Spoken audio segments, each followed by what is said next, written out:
The next ism is humanism, which basically says you can be good without God. That's true. But I want you to understand is that when humanists say you can be good without God, they're assuming that good is objective. So we do agree, and even the Quran agrees, and the Prophet ﷺ in various hadith, when he praised non-believers because of their justice, or because of their compassion, or because of their charity, these things were objective, and we knew not only were they objective good, but we could understand and appreciate that non-Muslims can have good behavior. We really appreciate this. We don't have a monopoly on good behavior. But humanists say you don't need God to be good, which is true in a sense of, do you need God to tell you what good is? Some good. No, because some of them are based on our nature, which the Quran and the Sunnah agree with. But they're assuming that good is objective. For example, killing a 5-year-old, an innocent 5-year-old, is objectively morally wrong. They would agree that. They're not saying it's subject to their own opinions, to their own minds, or to their own feelings.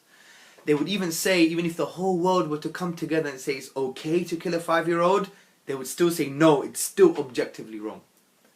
That position, brothers and sisters, requires God's existence. So humanism fails because they want to deny God and say you can live a good life without God, which may be true. But if you believe and you have that conviction, that sense of ought, that we know something ought to be, that itself requires God.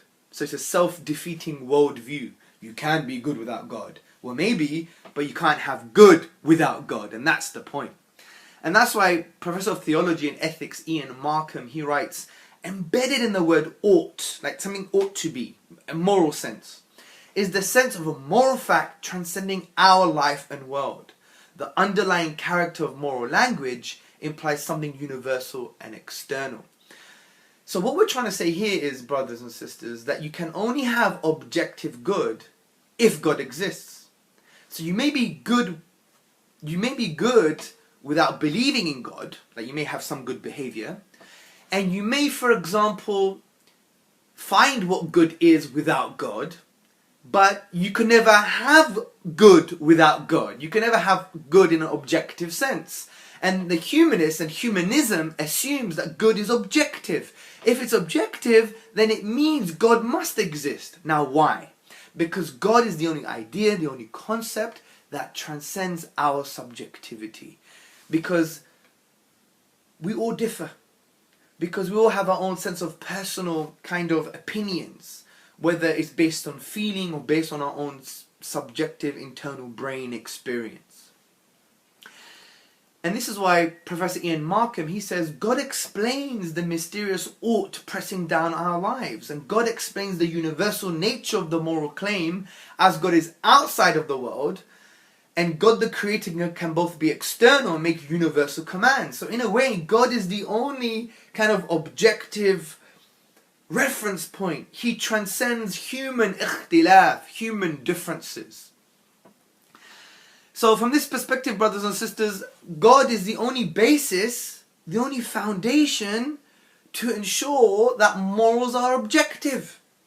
And if you don't have God, what's left? Well, some people claim you have biology and you have social consensus or social pressure. And they say, therefore, you can have objective morals. No, you can't. Because let's take biology first as an example. Look what Charles Darwin said in the 19th century. He gave a very interesting example. And he said, if men, human beings, were reared under precisely the same conditions as the hive bees, there can hardly be a doubt that our unmarried females would, like the worker bees, think it a sacred duty to kill their brothers, and mothers would strive to kill their fertile daughters, and no one would think of interfering. That's if we were reared just like the hive bees. Now you could even think, well, if we were reared according to the same biological conditions as the nurse shark, well, therefore we would think it's okay to rape women, because the nurse shark wrestles and basically shoves its mate, which is tantamount to rape. It is no wonder Bentham, he basically said that human rights from a Darwinian perspective is nonsense on stilts. It's just elevated nonsense. Because it's true. Because biology renders morals meaningless. It's just a reaction. It's just a response to certain conditions. And they don't have any ultimate objective meaning. Like morals have evolved like our unwanted hair, nose hair, or our teeth. And that's why philosopher of science Michael Rules, he explains this well. And he says, morality is a biological adaptation no less than our hands, feet and teeth. Considered as a rationally justifiable set of claims about an objective something, ethics or morals is illusory. I appreciate that when somebody says love thy neighbor as thyself, they think they're referring above and beyond themselves. Nevertheless, such reference is truly without foundation. Morality is just an aid to survival and reproduction. Now, some people claim, what about natural selection? Natural selection formulates the basis for objective morals. No, it doesn't. All natural selection does, as the moral philosopher Philip Kitcher says, is that it allows you the capacity to formulate ethical rules. It doesn't give you a foundation for objective ethical rules. So we know biology can't be a basis for objective morals. What about human consensus? That we come together as human beings and we agree on something that makes it objective. No, that's not true. Because human society is based on what?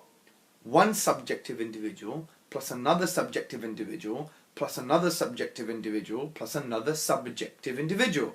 So you have all of these subjective individuals. So subjective individuals plus more subjective individuals, you're going to have just more subjective individuals. It cannot form an objective basis. So social pressure or people coming together to form conclusions about things, especially moral things or moral realities, can never be objective because it's based on human subjectivity. And if we were even to claim that society can provide a foundation for objective morals, then there'll be some problems, because we'll have to say that what happened in Nazi Germany in the 1940s was a good thing, because they came together as a German society to say it's morally okay to kill 6 million Jews. But we know that's wrong. But to claim that your source and foundation for objective morals is society would mean you can't disagree with what happened in Nazi Germany. So from this perspective, brothers and sisters, we see that God is the only foundation for objective morals. As He created the whole universe, He knows us better than we know ourselves. His commands come from His good nature. And therefore what He commands is good because He is good, and He defines what good is. Because that's His nature by definition, as Allah is Al-Qudus, the holy, the perfect.